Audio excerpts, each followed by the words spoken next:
Hello මම ලංකා ඉතින් ඔයගොල්ලෝ හැමෝම හොඳින් ඇති කියලා හිතනවා. මම අද ඉක්මනට පෙස්ටෝ පැස්ටා එකක් හදාගන්න යන්නේ. පැස්ටා ටික මම ලිපේ තියලා තියෙනවා තැම්බෙන්න. පෙස්ටෝ ගැන ඔයගොල්ලෝ ගොඩක් අය දැන් මම හිතන්නේ දන්නවා ලංකාවේ තියෙනවා. ඉතින් මේකට අපි අවශ්‍ය වෙන දේවල් මම ඉක්මනට කියන්නම්. මම මෙන්න මේ වගේ මේ බැසිල් ලීව්ස් කියලා මේ බැසිල් කොළ කියලා ලංකාවේ අපි කියනවා මේකට. ඉතින් මේ වගේ මම අරගෙන තියෙනවා සෝදලා මෙතන බේසිල්ස්. මේ තියෙන්නේ පයින් නට්ස්. මේක ඇත්තටම මේ ගොඩක් ගණන් මෙහි යුරෝප් කන්ට්‍රීස් වල වුණත් හැබැයි ඕගොල්ලන්ට දැන් ලංකාව වගේ රටක මේක ගොඩක්ම ගණන් ඇති කියලා හිතනවා. ඉතින් ඒකෙන්ද මේ වෙනුවට ඕගොල්ලන්ට පුළුවන් කජු පාවිච්චි කරන්න. හැබැයි රෝස් කරලා තමයි ගන්න ඕනේ. දැන් මේක තියෙන්නේ මේ රෝස් කරන්න නැතුව. මම මේක පොඩ්ඩක් රෝස් කරලා තමයි කබලි පොඩ්ඩක් එහෙට මේ කරලා බැදලා තමයි ගන්නෙ. ඊට අමතරව ගම්මිරිස් ඕනේ. මේක හරි ලේසි හදා ගන්න. චූටි සුදුලුණු බිග් දෙකක් අරන් තියනවා. එකක් ගත්තත් ඇති ලොකු එකක් නම් අපිට මේක කොටා ගන්න මේක ඕනේ අඹර ගන්න. ඊට අමතරව මම සී සෝල්ට් අරගෙන තියනවා. ඉතින් මම හැමතිස්සෙම බලනවා මේ ඉන්නකොට සී සෝල්ට් ගන්න මොකද අපේ ලංකාවේ නම් ඉතින් ගොඩක් වලට ප්‍රශ්නයක් නැහැ ලුණු සම්බන්ධව. ඊට පස්සේ මේ extra virgin olive oil අරගෙන තියෙනවා. ඔයගොල්ලෝ මේක හැදුවේ නැතත් කමක් නැහැ. olive oil නැතුව නම් හදන්න එපා. olive oil නැත්තම් හදන්න නැතුව ඉන්න තරමට හොඳයි. හැබැයි මම try කරලා නැහැ පිරිසිදු සුදු පොල් තෙල් වලින්. කොහොමද කියන්න දන්නේ නැහැ. හැබැයි ඒතර පොල් තෙල් රසය එයිනේ කියලා හිතනවා. ඉතින් මේ ටික තමයි අවශ්‍ය වෙන්නේ. එහෙනම් බලමු.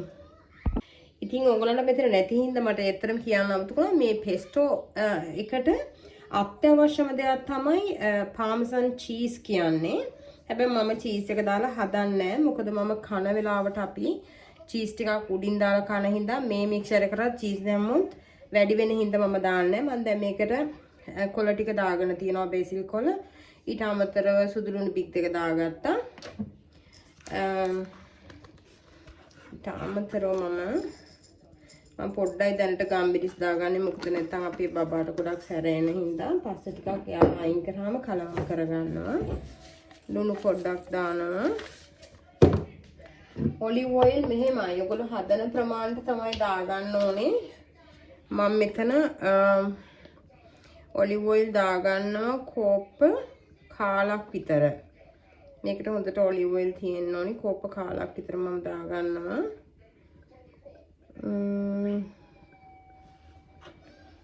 දැන් ඇති. ඉතින් මම මේ පයින් නට්ස් ටික රෝස් කරගෙන එන්නම්. ඉතින් මෙන්න මේ විදිහට මම පයින් නට්ස් ටික රෝස් කරගත්තා. මම මේ ටික ඔක්කොම දාන්නේ නැහැ. පොඩ්ඩක් විතර පැස්ටා උඩින් දාගන්න තියාගන්නවා.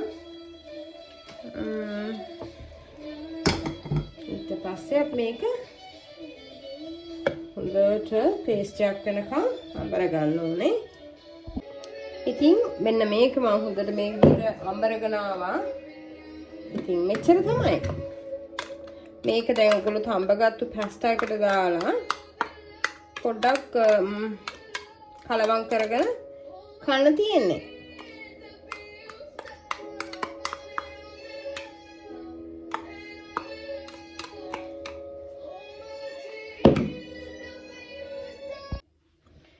අපි මේ බබාට පොඩ්ඩක් දාලා දෙන්න හදන්නේ මේකෙන් කලවම් කරලා.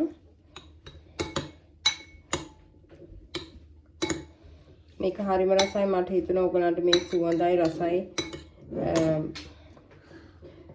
මේ වෙලාවේ කොහොමද කියලා දැනගන්න තිබුණා නම් හරි ෂෝක් කියලා. ඉතින් මෙන්න මේ විදිහට තමයි තියෙන්නේ. මේක පෙස්ටෝ පැස්ටා. එහෙනම් මගේ channel එක subscribe කරන්න.